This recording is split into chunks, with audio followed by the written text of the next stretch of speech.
Assalamualaikum warahmatullahi wabarakatuh. Salam KW untuk Anda. Kujadikan masalah sebagai peluang dan tantangan dalam setiap kajian. Itu menjadi moto kami. Kita bersama di channel Kandaga Winaya untuk memahami masalah dalam fenomena sebagai realitas, harapan, maupun kesenjangan. Skemata, modus otoritas, dan research menjadi landas tumpu kami dalam memahami fenomena sebagai satuan topik pembahasan channel Kandaga Winaya. Pada kesempatan ini, fokus pembahasan perihal membaca baik dan benar. Membaca baik dan benar ini menjadi salah satu keterampilan dalam berbahasa. Nah, kita akan urai lebih jauh bagaimana perihal membaca sebagai keterampilan. Pertama, kita lihat bahwa membaca itu sebagai keterampilan pengendalian. Ada 5 hal yang harus dikendalikan ketika membaca. Pertama, mengendalikan mekanisme psikofisik. Kedua, mengendalikan strategi produktif.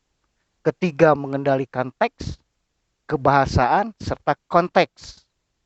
Oke, jadi membaca sebagai keterampilan pengendalian itu akan mengendalikan pertama strategi mekanisme psikofisik, bagaimana pengendalian jiwa raganya, kemudian strategi produktifnya, bagaimana mengendalikan teknik dan cara-cara supaya berhasil mencapai pemahaman dari isi teks, kemudian teks naskahnya, kebahasaan, serta konteks dalam isi bacaan tadi.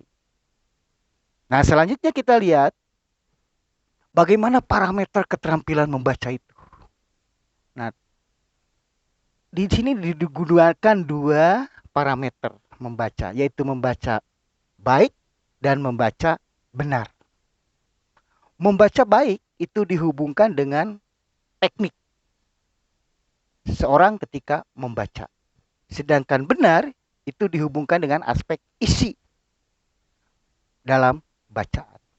Nah, teknik maupun isi itu akan diperoleh melalui aktivitas membaca. Diawali dari pra membaca, proses membaca, sampai pasca membaca. Oleh karena itu, parameter untuk mengukur keberhasilan baik benar itu bisa kita lakukan mengawali dari proses membacanya yang ada 3 tahap, bagaimana proses pra membacanya, proses pelaksanaan membacanya, serta bagaimana pasca membaca. Sehingga nanti bisa kita lihat dari aktivitas itu bagaimana tekniknya ketika dia membaca, bagaimana isi yang diperoleh. Nah, itu sebagai parameter baik benar dalam membaca sebagai keterampilan. Nah, selanjutnya kita lihat tadi kita sebut ada 3 tahap. Ada pra membaca, proses membaca, dan pasca membaca. Nah, ini punya parameter, punya ukuran masing-masing. Nah, kita lihat pada pra membaca. Apa yang menjadi bekal pembaca ketika pra membaca? Dan kegiatan apa yang dilakukan pembaca ketika dia melakukan tahap pra membaca? Nah, kita lihat bekal pembaca pada saat pra membaca. Pertama, dia sudah memiliki skemata. Ya, skemata seperti disajikan di awal juga adalah wilayah mental berisikan pengetahuan pengalaman hasil dari pengalaman interaksi sosial. Jadi si pembaca ketika dia masuk ke kegiatan membaca, khususnya tahap pra membaca, dia sudah punya skemata. Kemudian si pembaca juga memiliki maksud. Maksud itu kita batasi sebagai penyebab, latar belakang, atau something before to do. Jadi pasti si pembaca itu sudah punya maksud. Mengapa dia mau membaca? Oke. Selanjutnya juga si pembaca itu pasti punya tujuan. Nah, tujuan itu dalam konteks ini dipahami sebagai akibat, target, batas akhir, atau something after to do. Jadi berbeda antara maksud itu sebelum melakukan, sedangkan tujuan itu setelah melakukan. Selanjutnya konteks. Nah, ketika si pembaca itu akan melakukan pembaca, dia harus memahami konteksnya. Aktivitas apa nanti yang bakal dilakukan, di tempat mana atau ruang mana, kemudian waktunya kapan. Nah, konteks akan menghubungkan antara aktivitas, ruang atau tempat, serta waktunya. Nah, bekal yang harus dimiliki juga oleh si pembaca itu, dia harus memiliki strategi produktif. Nah, dia sudah punya multi cara sehingga dia bisa menghasilkan dari kegiatan membacanya itu. Menghasilkan apa? Ya, nanti bergantung dari tadi maksud dan tujuannya, bergantung dari konteksnya, bergantung dari skematanya. Nah, itu pada tahap pra membaca minimal ada bekal dalam si pembaca itu terkait dengan pengetahuan pengalaman, hasil interaksi sosial yang dia simpan dalam wilayah mentalnya. Kedua, si pembaca sudah membekali dalam dirinya itu maksud. Yaitu tadi latar belakang, penyebab, alasan. Nah, salah jika seseorang ingin membaca tidak memiliki maksud. Nah, oleh karena itu, harus maksud dimiliki oleh seorang pembaca. Nah, setelah ada maksud, tujuan. Tujuan tadi akibat, target, batas akhir, atau something after to do. Kemudian konteksnya juga, dan strategi produktifnya.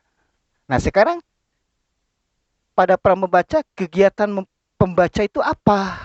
Ya, dia harus bisa memahami perihal topik, kebahasaan, kemudian sistem tanda baca, serta struktur teks.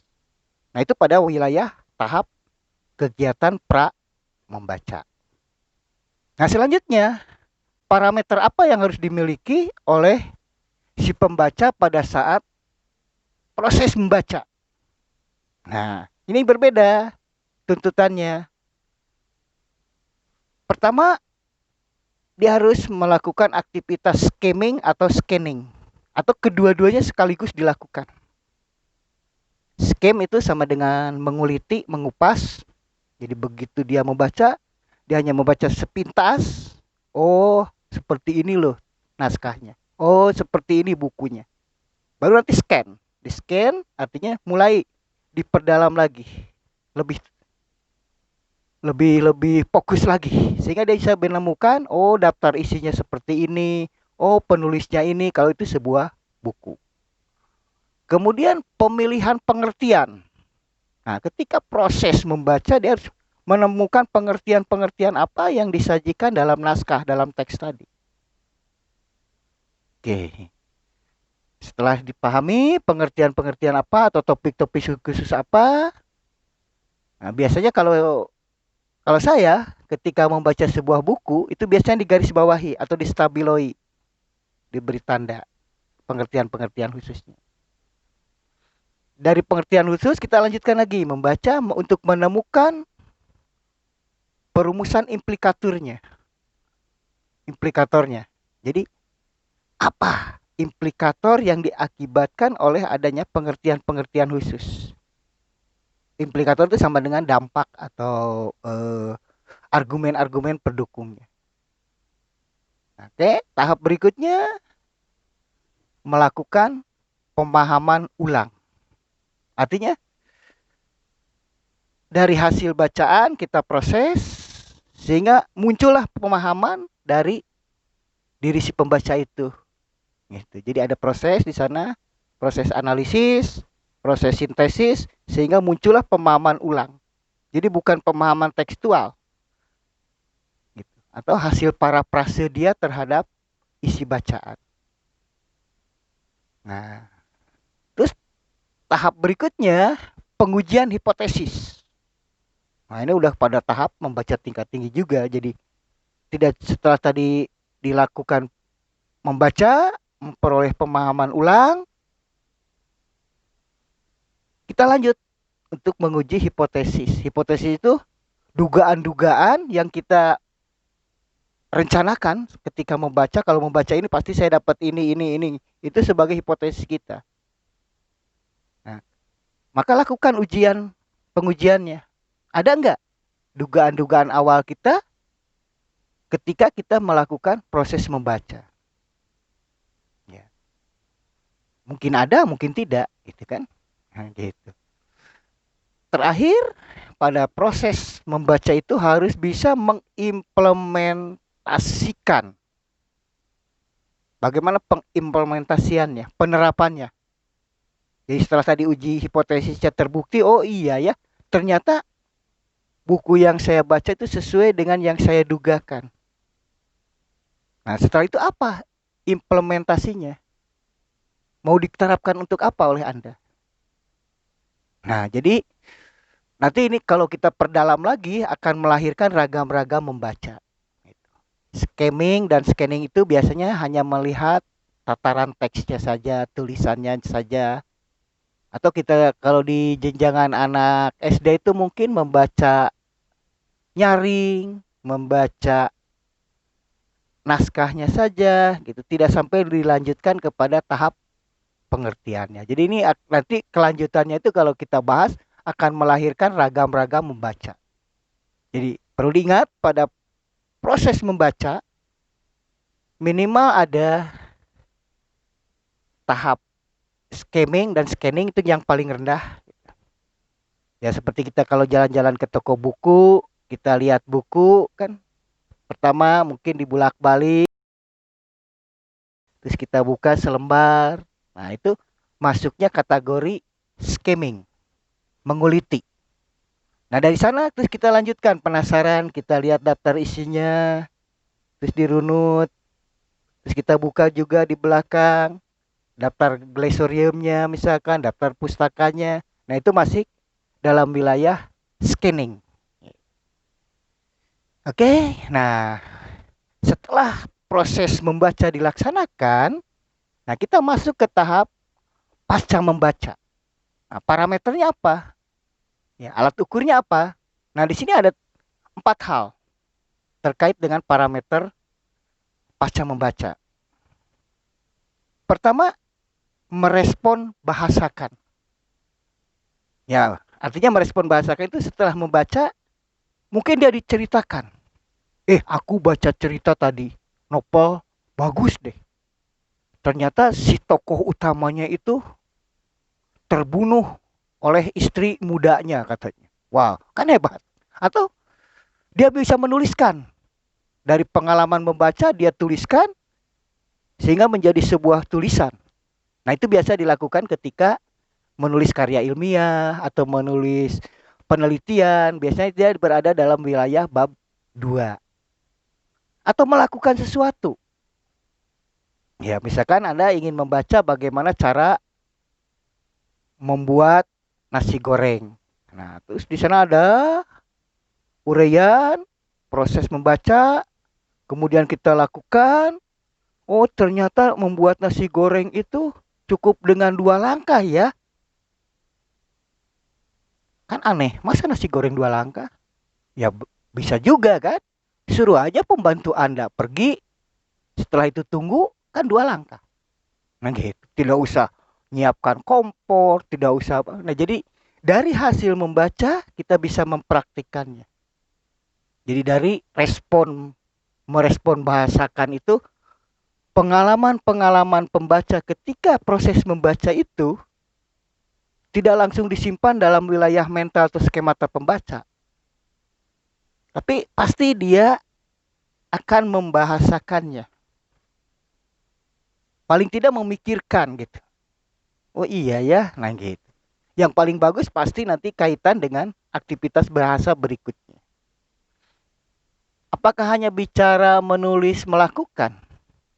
Mungkin sekaligus ketiga-tiganya bisa terjadi. Gitu. Kemudian merefleksi hasil bacaan.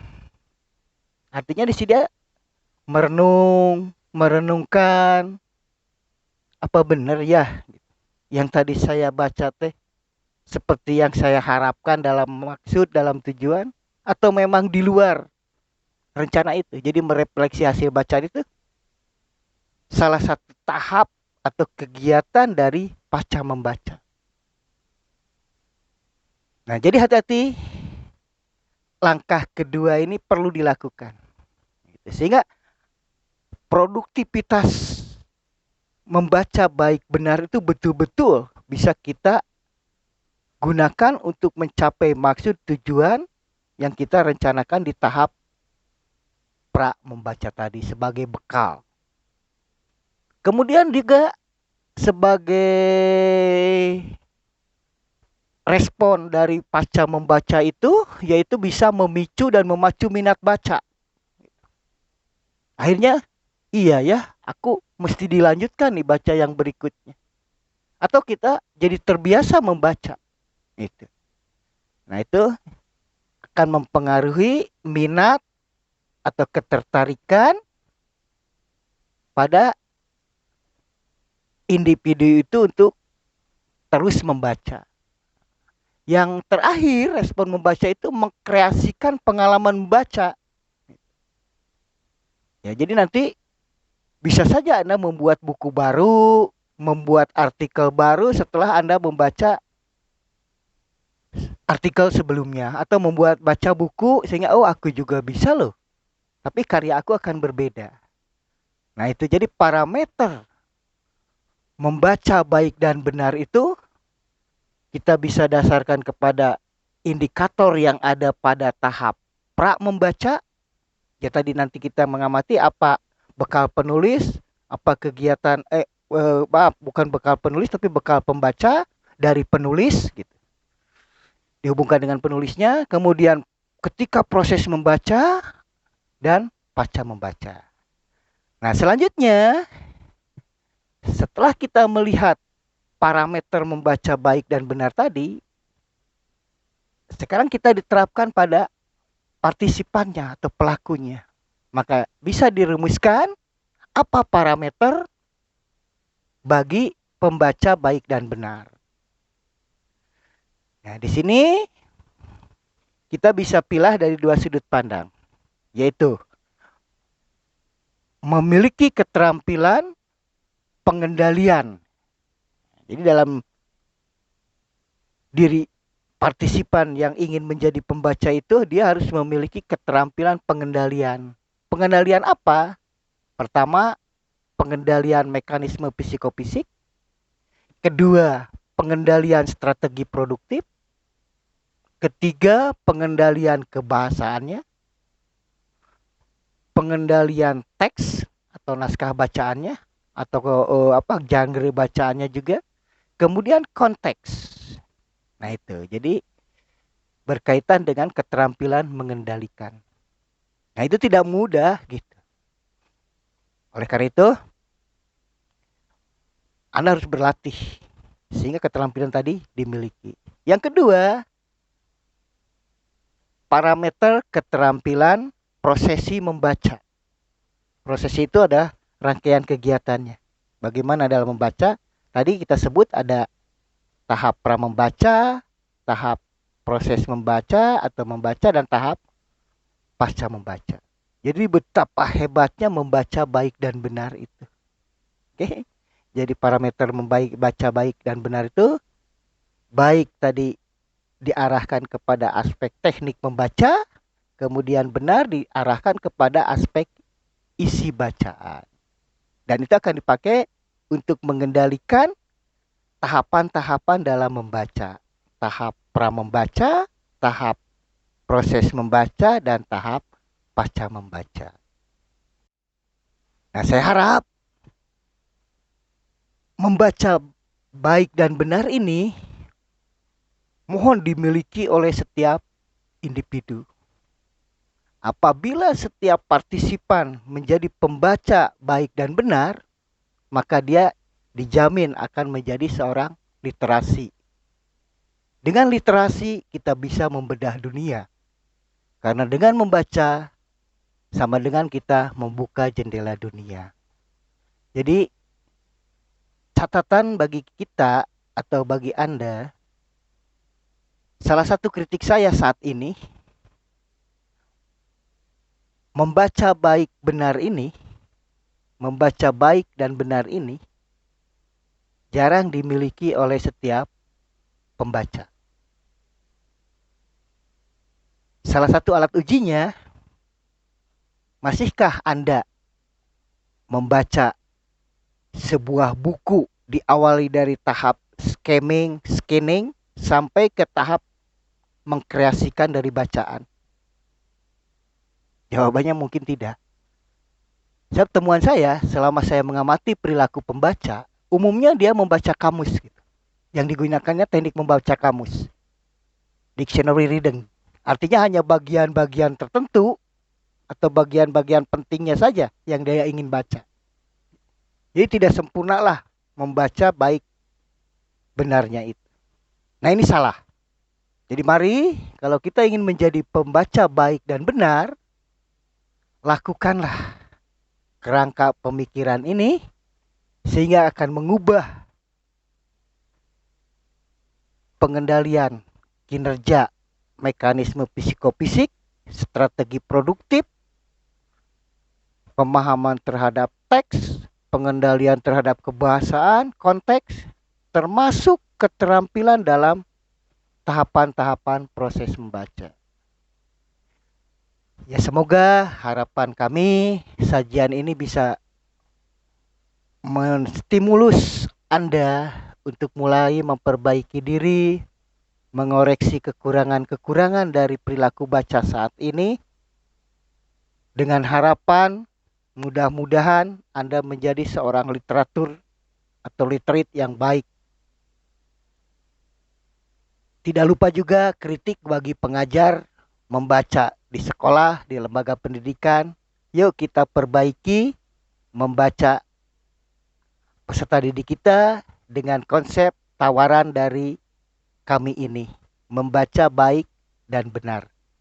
Terima kasih. Wassalamualaikum warahmatullahi wabarakatuh.